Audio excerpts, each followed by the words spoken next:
Okay, Uri. Uri, I found out I actually have played hockey with because he also is Canadian, like myself. Unfortunately, he's from the wrong part of Canada. I'm from the right part of Canada. Is there a right part of Canada? It's where I'm from. All right, so thanks, Uri. 3 questions. Yes. Favorite movie? Happy Gilmore. That's a good. Slapshot's pretty good too. It's good, but I like Happy Gilmore. All right. Favorite vacation spot? Anywhere without my kids? That's a good. It's not almost. It's almost as good as Palm Springs. Okay. How about Palm Springs without your kids? That works. Okay, perfect. And the food you like to eat when you're driving? Nothing like a good piece of pizza. That's so dangerous. I know, it's so good. I gotta tell this story. I came in today with my friend Yoel Israel because he lives nearby me, and he had this little cappuccino thing in the car thing. I have a proper go mug, right, with a lid, sealed completely, right. He comes in, he takes a picture of me and him, which you can all take a look on his LinkedIn profile. Then he promptly spills it all over my car. I was like, well, at least it wasn't a glass one like I saw some woman driving down the street yesterday with carrying a glass. So pizza is almost as dangerous as coffee. Especially if you're driving manual. Exactly. All right. Thanks very much. All right. All right, guys. Thanks for coming on New Year's Day. It's a pretty impressive crowd, I have to say, for people with hangovers from last night. That's one thing, when you move to Israel, I mean, for those of you who are working here now, when you, in Nefesh B'Nefesh, they never tell you that New Year's is a work day. It blew my mind. But anyways, so I'm here today to talk to you about setting goals, how to achieve goals, how do you set them, how do you work towards them. I'm actually going to start off with a slide about my current job history, how I became and who I am today and where I'm working, where I am. So I made Aliyah from Toronto, 2008. Been here 11 years now, married with 4 kids. Previous to living in Israel, I did sales. I sold tchotchkes to dollar stores. I spent around 10 years. I don't think they know what dollar stores are. They don't know what dollar stores are? Who knows what a dollar store is? Okay, we got enough people. A tchotchke? What's that? Put it this way, the average price of an item I was selling was under 50 cents. All right, I was selling to Eastern Canada, out to like Nova Scotia, New Brunswick, all these places that Americans and British and Australians and nobody knows where those places are. But I came to Israel and I'm like, okay, how the hell am I going to make a living out here? And I went into renovation with my brother. I took a plumbing course. I took a plumbing course in Hebrew. I sat there with a dictionary every day and learned all the rules and regulations on how to do plumbing. I learned how to drywall, paint, electric. Like you don't need licenses in this country. It's kind of crazy. Like anybody can be an electrician or a plumber. Anyways, after around 2 years doing that, I realized that's not for me. I'm going to get back into sales. I started to understand that I don't know shit about software. All right, and I was like, okay, how am I going to do this? I got into my first company called Nolio back in 2012, small little company. Finally, someone gave me a chance. Basically, I was an SDR. I was just doing outbound outreach, calls, didn't know what I was doing, never used the CRM before, never really used email before. When I was selling toys to dollar stores, I was literally faxing in my orders. Like, didn't know what I was doing. But I realized after around 10 interviews at places like Panaya, and I don't even remember the companies back then that were hot, I realized that I don't know what I'm talking about. Finally, someone let me in the door, and I got my feet wet. 6 months later, they were acquired by CA, and I was out the door again. But now I had 6 months of relevant experience in the high-tech industry, and that's all I needed. All right, I set myself a goal. Where do I want to be in 5 years from now? What do I want to be doing? And based on that, I started to look for my next job. My next job was at a company called Nuvem as a business development manager. And there's a difference between, I know Asta was talking about BDRs, SDRs. There's a difference in the world that I learned afterwards, business development and sales development. One's building business relationships and one is working on inbound leads. So I worked there for a little bit. The company didn't go very well. Tried to raise a round of funding, couldn't get it. I was out the door again. But I read the reading on the writing on the wall because I was the BDR manager and I was noticing there was no sales coming in. So I started interviewing at SciSense. At this point, I understood what I needed to do in order to be successful. I understood I needed a company that had at least an A round of funding, that had a sales team, that had processes in place. Because I'm not the type I wasn't in the position back then to actually understand what I need to do in order to build my career. And I needed to join a company that had that in place. So I was actually one of the first 30 people who joined SciSense back in, what year was it, 2013. I spent 2 years as an SDR there, and after 2 years I realized that the company, although it was growing at the time and they had a nice office, you know what, I didn't see personal growth for myself. And I set up a personal goal for myself that by the end of, back then it was a little earlier, I didn't really reach my goals, but right now it's the end of 2021, I want to be a VP of sales. And I'm like, well, what I'm doing right now is not going to get me to that place. I left, joined another company, didn't put the name of the company down because it didn't go very well. I was promised by a CEO that, whatever, it doesn't make a difference. After 3 months, I left, and I called Adi Azaria. Adi Azaria is one of the founders of SciSense, the guy who originally hired me there, and I worked very closely with for 2 years, and I said, listen, I'm in the market, I'm looking. He goes, what do you want to do? I go, I want to manage a team. He goes, give me 24 hours. 24 hours later, he came up with a proposal. He goes, listen, I don't have a managerial position for you, but I need someone. We're expanding our SDR team. We're now, I think we're 8 people at the time. We want to grow by the end of the year to a team of 25 SDRs between here and the United States. I need you to train them. I was like, interesting, training. Okay, let's do this. Jumped in. Over the next 2 years, I became the SDR training manager, moved on to the sales manager, trained a lot of Asa's team. We worked together very closely for a year and a half there, Asa, around. And then I left SciSense. It became big. It became 500 people.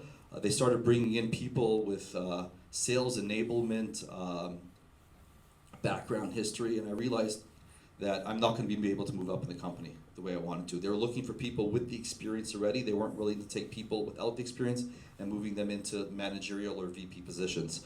So at that point, I left. I went to a different company, again, not mentioning it, but this is part of the high-tech landscape in Israel, is you got to be able to find the right place and the right people to work for.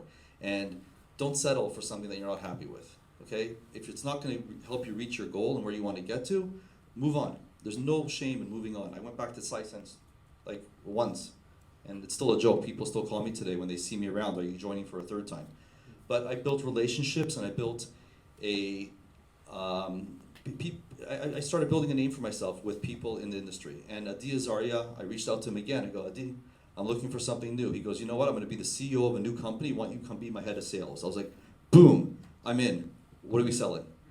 It wasn't even a question. He was the founder of SciSense. He raised over $180 million there. I knew he was the person that I had to hold on to in order to be able to move my career forward. And now I'm the head of sales of a company called Workies. I've been there for a year and a half. We have a sales team of 9 people in San Diego. I have a CSM team which I built, and I have to tell you, I know nothing about CSM, and I built a CSM team out in San Diego with the help of people that I've worked with in the past. And I set my goals, and I'm going towards them. Now we're going to talk a little bit more about how do we set goals, how do we define them, and what kind of tools we can use to get there. Okay. Before I move to the next slide, New Year's. What are the top 3 in your guys' mind New Year's resolutions that people make? Lose weight. Yell them out. What? Stop smoking. Lose weight. Smoking, lose weight, Sports, yeah. Go to the gym. go to the gym. Okay? Okay, I just pulled this out. I was looking at top New Year's resolutions, and I was like, wow, perfect. Exactly what I'm looking for. Can you guys read it from where you are or no? Yeah, okay. Basically, everyone sets New Year's resolutions, but nobody is able to keep to them. And there's a reason to it, okay? You need to set your goals. Okay? 25 people abandoned their New Year's resolutions after 1 week. All right? 60% abandoned them within 6 months. Only 5% who actually want to lose weight actually keep it off. All right? I know this has nothing to do with business or sales or whatever, but it's just to show you guys that everyone sets goals for themselves, but without doing the proper process and the proper work behind it, you're never going to be able to reach those goals. All right? One of the biggest things I teach my guys that I'm training is that every goal that you have, you should be written down. All right, it's very important to write down goals.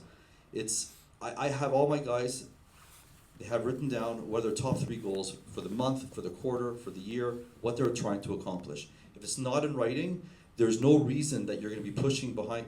You're not going to be able to accomplish them. You're just going to, other things are going to come up. You're going to find excuses not to have them. But if they're in front of your face all the time, you're going to be able to get there. So some of the tools that I teach my teams in order to accomplish their goals and to get there is 2 things. One's called OKR, Objectives and Key Results. I'm sure most of you have heard of them. If not, I live by it right now. And SMART goals. So there's 2, thoughts here. One is OKRs, one is SMART goals. I really believe that the 2 of them work together. And together, by working with the 2 different, whatever you want to call them, I lost my words in English right now, that you'll be able to really accomplish what you're looking to get to. Okay, so we'll start with the SMART goals. All right, it needs to be specific. You need to set up specific goals on what you're trying to do. All right, you can use questions like who, what, where, when, why. All right, my goal, let's work on the get in shape. New Year's resolution, 2020, I want to get in shape. All right, so getting in shape is a general goal. By setting, I'm going to get in shape this year, chances are within the first 4 weeks, you're going to fail, you're not going to do it. Right? If you actually set up a specific goal, is I want to obtain a gym membership and work out 4 days a week, that's the goal. That's the objective that you're trying to go to. Measurable. How are you going to do it? When are you going to do it? You need to aim to lose, let's say here, an example, aim to lose 1 pound of body fat a week. All right? It's not a high goal. It's not but it's actually giving you something to measure by, okay? And in our sales world, when we're selling, it's like, how many people are you going to reach out to a day? How many conversations are you going to have? You have to set up these specific goals. They need to be measurable. They need to be achievable.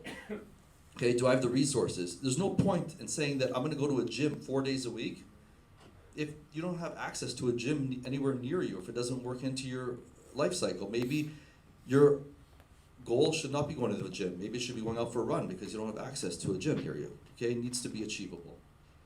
Realistic. There needs to be a realistic goal. You know, can you commit to it? You know, I have 4 kids. Am I really going to be able to go to the gym 4 days a week? You know, it's tough. But I've been able to set up a schedule for myself and be able to do that, and I get to the gym 4 days a week. So it needs to be realistic, and lastly, timely. There needs to be an end timeline for your goal. You need to say, just like we said before, 1 pound a week. I want to say in the 3 months from now, I want to be doing 10 kilometers, you know, on the treadmill. I want to be able to be, you know, lifting a certain amount of weight. There needs to be a time of when you want to get to that goal. So this is an example of what I built for my sales team. I have an inbound sales team right now. They basically do SDR, sales, the whole A to Z, okay? They get their own leads, they call their prospects, they schedule demos, they do sales. It's a very small sale. It's like the average price here is like between $79 and $299 a month. So we don't need SDRs at this point, all right? So we know that my monthly target for a sales rep is 20 deals a month. Okay, weekly target 5, daily target 1. Okay, this is just to hit their numbers. Okay, ops, we know I have a 50% conversion rate from opportunity to sale. All right, so I built them out numbers. These are very basic numbers, very easy to do. It's based on 200 leads a month. Demos, again, we have a 50% conversion rate from demo to opportunity. These are the numbers of demos you need. These are the daily demos you need. You need to have these goals set in writing. Okay, we know that an average customer or lead, and they take 6 calls to reach a lead. Okay, that's how many calls we need to do a day, right? My guys have no problem doing 60 dials a day while doing 4 demos a day, while sending up emails and doing follow-ups. It's just about time management and actually understanding what you need to get to. And again, goals with emails. We know that average 4 emails per lead. These are the number of emails that we need to do a week. And this is what I build for my team. And this is just basically a monthly target of 20, right? None of my guys want to achieve 20. They all want to be at 25, 28 deals. So they adjust their numbers accordingly and they build out their system based on that. OKRs. Have you guys heard of OKR? I know it's a more of a newer thought process here. How much time do I have left? Am I good here? I don't know. All right. That's one. Go ahead. I'm the last one. I can keep going forever. No one's As long gonna as you leave. provide value. No one's gonna leave. Okay, good. OKRs, objective and key results. Before I get into OKRs, what I really like about OKRs is, and I'll show you the system that we use in our company right now, and I'm not selling it because I don't work for the company, but it's a process and a tool that allows the whole company from top to bottom see what everyone's goals are and what their objectives are and how they're going to reach it, and basically it helps you work as a team and achieve company goals. Okay, the objective is where you want to go. The key result is how are you going to get there. Objectives need to be ambitious. By setting goals past normal boundaries, individuals and companies can push themselves to accomplish the unexpected. All right, they need to be, you need to really set high goals for yourself. If your sales team, like my sales team right now, is to close 140 deals a month. My goal, my objective is to get to 160, and you'll see on the next slide, how we accomplish that. All right, but if you're going to set something for 140 and then you only reach 80%, you fail. But if you set something at 160, 10% above what you're looking for, and you only get to 80%, you've actually achieved your goal. Because OKRs, you're not supposed to be getting 100% of your objective. You're supposed to get to 70, 80% because you're really trying to ambitious and push. And key results are measured with the tangible milestones. You can actually clarify how you're going to accomplish each goal. So you're going to break it down like the slide before with the calls and the dials and the demos. This is actually breaking it down and how you're going to do it. So currently we're using a system called Cone. I don't know if anyone's heard of it. Our CEO, Adia Zaria, started this when we first started the company. And Cone is a platform where everybody in the company on a weekly basis needs to go in and adjust their objectives and go into their key results and update their key results on how they're doing. So from the CEO level, I see exactly what he's accomplished. Like, he can be going out for another round of funding. It's in there. His objective is to get round B funding. His key his key results are how he's going to go about doing that. The whole company has visibility into this. All right? And it goes right down to the VP of marketing, VP of product, R&D. Everybody inputs their information into Cone. So this is just an example of something that we had during the year. Increase revenue by 10% month over month. That was our objective. Now, we got to land one big account every month, convert 2 monthly subscriptions to an annual every week, and hit 140 new accounts. Okay, these all have end dates assigned to them. The platform actually lets you assign an end date. It gives you an ability to 0 to 100% to navigate how well you're doing in it. You can actually assign specific things to different players on your team. So I know I have one guy who works with all the big accounts. That key result is actually connected to him on his Cone. So he knows that I'm relying on him to hit that result in order to help me reach the revenue of 10%. And it's a whole company hierarchy to help us build this. Okay, this is another one. I just made these up right now. Increase, our average customer spend to $160. Okay, how are we going to do it? We have different features, upsells, all right? Increased usage of voice, increased percentage of clients using Workies Pay, upsell team plan and starter plans. And they're all assigned to different people. If you can see here, there's no pointer on here, but it's assigned to different people on the team of who's going to be responsible for the different pieces of the puzzle, all right? And then what happens is, first of all, I can see where my team is being successful and what they're trying to accomplish, and I, as a CEO, he can go in and see everybody's team and where they're sitting on the on meeting their objectives. I'm sure we've all been there. But one thing that, if I can give some advice before I finish off here, is setting goals is actually very hard. It's not something that you can just sit back and go, okay, you know what, I want to, increase my sales by 20%. I have a set meeting. I'm actually going from here straight to the office to sit with my CEO. And every first of the quarter, we sit down and we decide, okay, this is what we want to accomplish in Q1. All right, what are the top 3 things we need to accomplish in Q1? I can decide on my own what I want to accomplish, but maybe that's not the company's objective. So we need to sit down. We have a managers meeting at the first of every quarter, and we sit down as a team and we decide, okay, what are the top 3 objectives the company is going to aim towards hitting this quarter. And we work together to hit these numbers. And we decide, okay, what are the key results that we need to see in a week from now, in a month from now, in 2 months from now, so that at the end of the quarter, we're hopefully 70% of where we want to be in reaching those objectives. So now, 2020, new year, we got to look back and reflect. Did we succeed what we wanted to do in 2019? Right? I'm sure everyone had goals. We all have personal goals, we all have business goals, we all have family goals. Did we succeed? I can tell you, I didn't. All right? I wrote them down. Some of them I didn't. I didn't succeed in everything. I didn't have a proper plan for every goal. For my career, yes, I feel like I'm succeeding. I have those goals and objectives written down, and I go towards them every time I try to make a business decision. But on a personal level, I'll give you an example. We try to build a budget at home. Okay, I don't know if anyone here has family, kids, but to actually build a budget is a pain in the ass. Okay, you don't know what's coming, what's going. And my wife and I sat down, okay, January 1st, that's it. Every first Sunday of the month, we're sitting down, we're going over all our bills. But if I don't have it in my calendar for every first Sunday of the month, it's never going to happen. All right?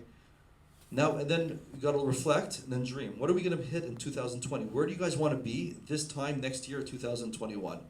What do you need to get there? What do you need to put into place in order to help you get there? And then you got to plan. How are you going to achieve it? How are you going to go after it? Think big or go home. If you want to be successful in high tech in Israel, you just got to be just going out and get it. But you got to plan accordingly and really work towards your goals. Thank you.